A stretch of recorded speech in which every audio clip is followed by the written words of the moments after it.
Donie Garrihy, congratulations on a fantastic victory there over Milton Mulberry, which Corporate Pheasants your place into the quarter final. Yeah. That second half performance was top drawer. Yeah, it wasn't pretty in the first half, but we never played in the first half, and we found ourselves maybe a couple of points behind, and so we weren't in a bad place. I did state before the game started that we might have a problem here with this pitch. The grass was very long. I don't know if you noticed it or not. It was a bit too long for us anyway. But look at I'll state that as well, because that's important maybe for both teams as well. I found that Milton ran out of a lot of energy. Maybe the grass caught them more. Yeah. Look at 3 years in a row we're in the quarter final. We're in the front door, no playoffs. I'm happy. Yeah, of course you are. I'm happy. Yeah. I always got the feeling that you would be happier on a pitch like Cusick Park with a bit more space as well.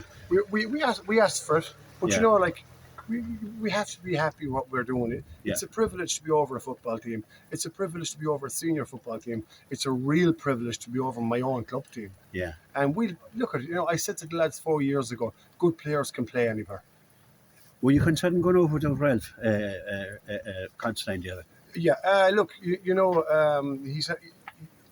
We always, he's our rock. Yeah. Raphael is our rock on the pitch and off the pitch, and he's an old traditionalist full back, and he doesn't shirk a tackle. Yeah, absolutely. But the boys really stood up there. Patrick Doherty and Keane Burke were immense there in the full back line, I thought. Yeah. And they came out with ball after ball. And when Milltown did put on the pressure in the end, they stood up as well. Yeah. I think Keane kept his man scoreless in play. I think his man was on Cleary, and Keane was just top class, just excellent. But you know what? We don't just work Tuesday and Friday. We just don't work Tuesday and Friday. Yeah. These boys work all the time. Like footballers train for the match, champions train all the time. Yeah. Jack Sheedy played for the full 60 odd minutes of the game. He just covered an awful lot of ground. Yeah, Jack is still recovering, coming back from Canada, and he's not back that long. So he's a month now to get things right. Yeah. And to be at the pitch of the game for the full 65 minutes. Dale Masterson I thought his second half performance, he really controlled the game, and he was able then to set the boys up inside. Dale hasn't played for 6 weeks, and that day he played, I think he only played for 3/4 of a game. Yeah. And so that catches up in you. You have to be playing football all the time, non-stop. Yeah. To have match fitness. Yeah, definitely. Yeah. And the boys inside, Jamie, Joe, and Aidan. Yeah. I mean, what can you say about him? But Ronan Danaher. Rowan Danaher. I mean, the second goal he was fouled for the penalty, and they had to take him down. He was going to get a goal there. Yeah. But the second goal was just such a brilliant individual goal.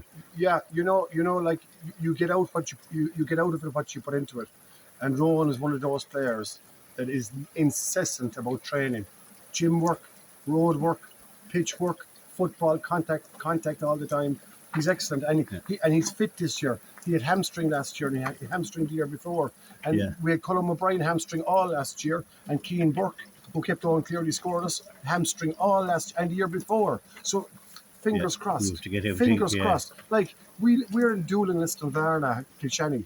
We have a small pool of players. So we only have two or three small national schools. Yeah, absolutely. The whole world is against us. Yeah. The boys, Michael Flanagan and Padraig Kelly, midfield. I mean, you wish to be delighted to have a midfield pairing like that. They're powerhouses. Do you know what, Nicholas? Yeah. Yes. Yeah, Nicholas. Yeah, I just want to tell you something. There's two comparisons there on the football pitch tonight. The referee, John Curry, is only refereeing, I think, his second senior football match of his career.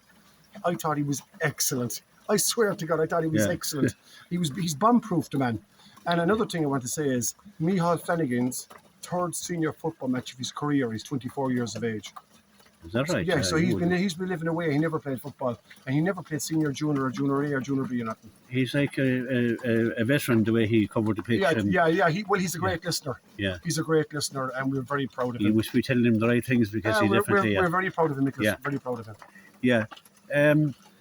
This is a young team, essentially. There's a few older heads, and you have the likes of Tristan and Gordon as well. You have a lot of experience now with the county as well. Yeah. But it's a great time to be in the quarter final again, because you're grown in experience, and you're a young side. And when you beat a team like Milltown, they have pedigree, umpteen championships. we get confidence from this again now. So the players will get confidence again. It'll be kind of automatic, and really looking forward to the next month training.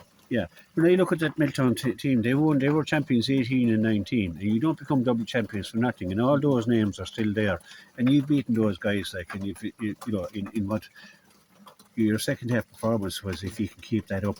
Yeah, thanks for the compliments. Like, you know what I mean. Thank you for the compliments. I know, but I understand that. Like, you know what I mean. Like, and you know, Martin Finn was over him, Graham was with him, Gordon is with him. Yeah, you know, like guys, they're amazing people. Yeah, they're absolutely. amazing. Gordon was one of the greatest defenders in the history of football. Yeah, you know what I mean. And Graham, a tiger. And when you're motivating the lads on the sideline, you're going to have a game. You're up against it. Yeah, absolutely. Liston is kicking off tomorrow. I think it might even kick off tonight. Oh, you'll have to keep the boys locked up and out of the village. Well, all I want to tell you is 4 years ago they asked me to get involved in the middle of January. I came back from soccer. Yeah. And I asked them, how much do you really want it? And they said, we'll do anything. Okay, so I'll see you tomorrow morning, 7:15 on the pitch. But it'll be dark. Also, you don't want to be there. So you're showing the white flag already. If you want me, you better fucking be there for me. So they were all there. And they work. And that nonsense thing of Liston Varna. Like, I know, I'm only throwing that in as a joke. I understand though, but that's nonsense. Like, you know, I never check them. I know you don't have to. I don't have to check them boys, no. Absolutely. They're great boys, great boys. Yeah. I've loved the football that you have played over the last number of years.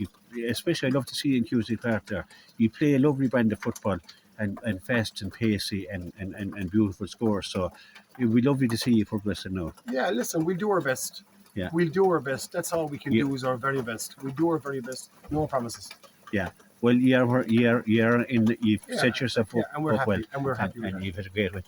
Donie Garrihy, congratulations and thanks very much for stopping up and talking to me. Thank you for giving me the opportunity. Thanks very much. Thank you very much.